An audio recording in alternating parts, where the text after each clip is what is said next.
the ocean that swallowed armies. The Pacific wasn't just a stretch of water. It was a world.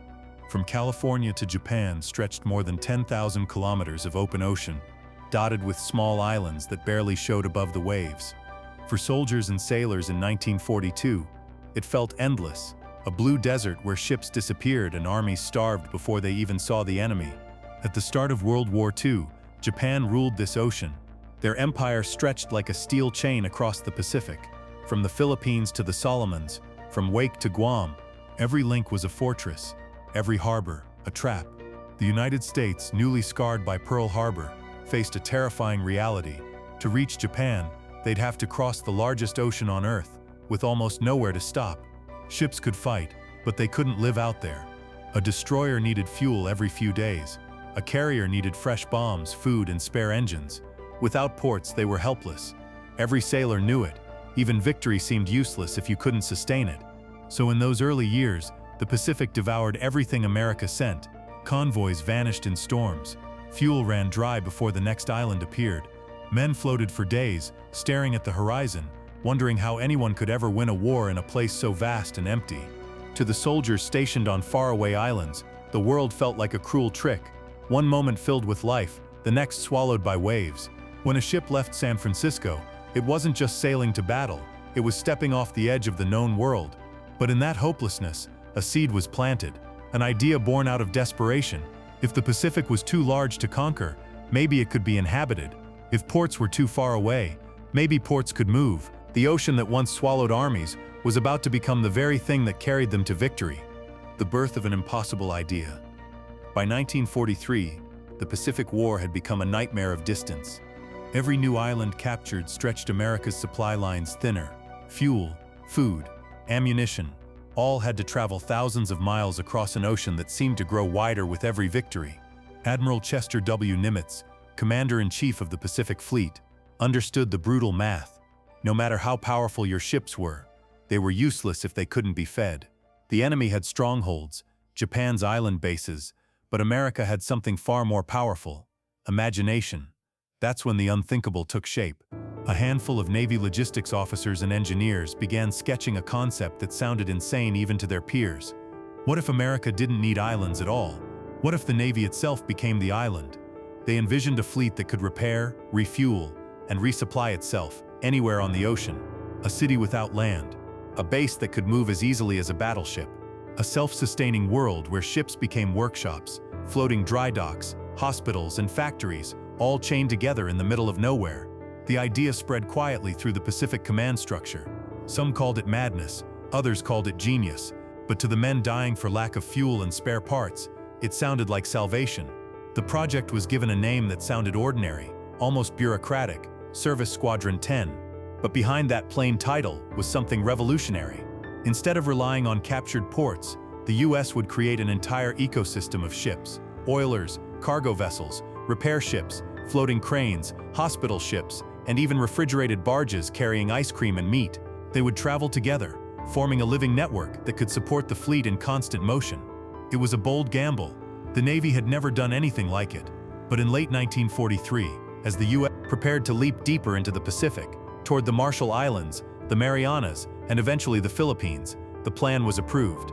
And just like that, the impossible began.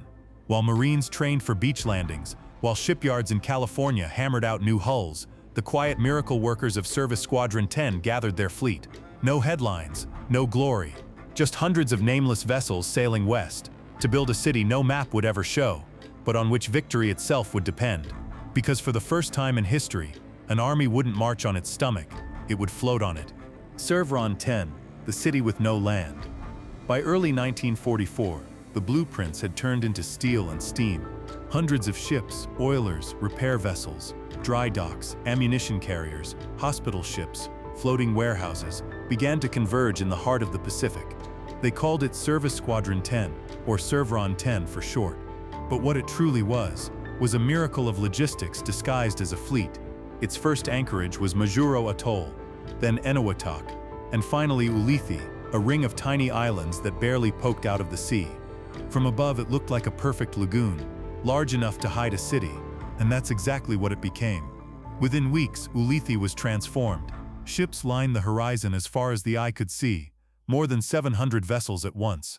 Tankers pumped fuel into carriers day and night. Repair ships fixed battle-damaged destroyers faster than any port could. Floating dry docks lifted battleships straight out of the water, welding their wounds before sending them back into combat. Mail ships arrived daily, bringing letters from home. Refrigerated barges delivered fresh milk, meat, and fruit, luxuries that no one thought possible in the middle of the ocean. There were bakeries, barbershops, medical wards, chapels, even entertainment decks with movie projectors rigged between cranes. The men started calling it the city with no land. Everywhere you looked, something moved. Cranes swinging, welders sparking, tugboats pulling, sailors shouting orders through the salty air. The lagoon glowed at night, with lights reflecting off the calm water, like a floating metropolis that breathed and worked 24 hours a day. From this city, the Navy repaired what Japan destroyed, refueled fleets that sailed thousands of miles from shore, and launched new invasions across the Pacific. Ships no longer needed to retreat to Pearl Harbor. The war machine could now stay in motion, constantly supplied, constantly alive. It was the first time in human history that a nation had built a completely mobile base, capable of sustaining hundreds of thousands of men indefinitely, without a single inch of land. Service 10 didn't make headlines. Its sailors rarely saw combat, but every victory that came afterward, the Marianas, Leyte, Iwo Jima, Okinawa, began here, in this invisible city on the sea. And as one admiral later said, "We won the war in the Pacific not because we fought better, but because we floated better." Building an empire on waves. By mid-1944, the ocean had become America's greatest construction site. Everywhere the U.S. fleet moved, Service 10 followed, like a living organism expanding across the Pacific. What began as a handful of service ships grew into a vast empire of steel, oil, and coordination that no enemy could match. At Ulithi, tankers lined up in endless rows, refueling carriers that never touched land. Supply ships shuttled ammunition by the ton. Bombs, bullets, torpedoes, all passed hand to hand across decks slick with salt and sweat. Floating dry docks hoisted entire battleships, repairing torpedo holes in days that once took months. Sailors worked in triple shifts, welding in darkness under the orange glow of lanterns, the hum of generators echoing over the still lagoon.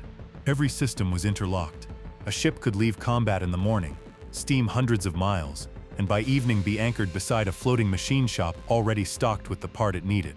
From baking bread to forging armor plates, from refueling carriers to restocking submarines, the Pacific had become one massive, self-sustaining organism. The Japanese couldn't comprehend it. They thought America was fighting from Hawaii or Australia. But by 1944, the U.S. Navy no longer had a base. It was the base. These floating cities allowed America's carriers and fleets to stay at sea indefinitely, launching strikes deep into enemy territory without pause. When one anchorage became too exposed, the city simply moved. Hundreds of ships would lift anchor, sail to a new atoll, and rebuild their floating empire overnight. Even the smallest details mattered. There were ships dedicated only to making ice cream, barges that manufactured fresh water, floating hospitals that performed surgery while waves rocked the hull. Each piece was vital to keeping the war machine alive. The men who ran it didn't wear medals or command fleets. They were mechanics, engineers, cooks, and clerks. But without them, the guns would have gone silent, the planes grounded, and the war lost. By the time American forces reached the Philippines, the Pacific no longer belonged to Japan. It belonged to the city that floated, and it moved with purpose, like an empire built not on land, but on waves. The hidden hands of victory. While newspapers at home printed photos of flag raisings and beach assaults, the men of Service 10 worked in the shadows, unseen, unnamed, but essential. They didn't storm beaches or fire rifles. Their battlefield was the deck of a repair ship, the belly of a tanker, the endless horizon that blurred sky and sea. Every time a carrier launched a new air raid, it was because somewhere, a man with grease-stained hands had rebuilt an engine overnight. Every time a destroyer charged into battle, it was because a refueling ship had filled its tanks in heavy seas. The success of every victory, every act of bravery on the front line, rested on the quiet labor of men who never saw the fight they were sustaining. They lived in a rhythm that never stopped. Loading, fixing, lifting, refueling. Sparks flew in the night, as welders sealed the wounds of ships torn by torpedoes. Men worked knee-deep in oil and salt water, their faces blackened by smoke and sweat. The Pacific sun baked them by day, storms drowned them by night. But the work went on, because if they paused, the entire war would grind to a halt.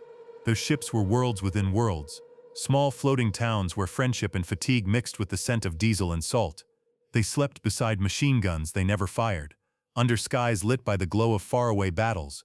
When word came that Marines had taken another island, they cheered, not because they were there, but because they'd kept the lifeline alive that made it possible. Most of them would never be mentioned in dispatches. No medals, no monuments. But admirals knew. Commanders knew. Every victory communique that crossed Nimitz's desk carried the invisible fingerprints of Squadron 10. They were the hidden hands of victory. The welders who rebuilt courage. The cooks who turned rations into morale. The sailors who made sure no American ship would ever again run dry in the middle of the world's biggest ocean. Their war was fought without glory, but it was won with endurance. And when history remembered the thunder of guns and the roar of planes, the ocean still remembered the hum of their engines, the sound of quiet heroes keeping the fight alive. The day the war ended and the city faded. In August 1945, the ocean finally went silent. The guns stopped. The carriers that once launched endless waves of aircraft now sat still beneath a sky that no longer burned. Across the Pacific, ships lowered their flags, and for the first time in years, the sea was calm, not with peace, but with exhaustion. At Ulithi, where the floating city had once roared with noise and life, there was only the sound of waves lapping against rusted hulls. Fuel lines were disconnected. The floating dry docks stood empty. The repair crews who had once worked around the clock were suddenly out of a job. Word spread slowly through the ships. Japan had surrendered. The war was over. Men who had spent months without touching land finally leaned on the rails and stared at the endless blue horizon that had been their home. Some cheered, some cried, others simply watched in silence, as if waiting for orders that would never come. Squadron 10 had fulfilled its purpose. It had built, fed, repaired, and sustained a war machine unlike any the world had ever seen. And now, its work was done. One by one, the ships began to disappear. Tankers sailed home to San Francisco. Repair ships returned to Bremerton. Hospital vessels were reassigned or decommissioned. The great floating city that had kept the Pacific alive began to dissolve back into the very ocean it had conquered. For a few months, some ships lingered, ghostly silhouettes against the setting sun, until even they were gone. The lagoon emptied, leaving behind only ripples and memories. There were no parades for the men of Squadron 10, no speeches, no medals pinned on uniforms. They simply folded their hammocks, packed their duffels, and went home, quietly, like they had lived.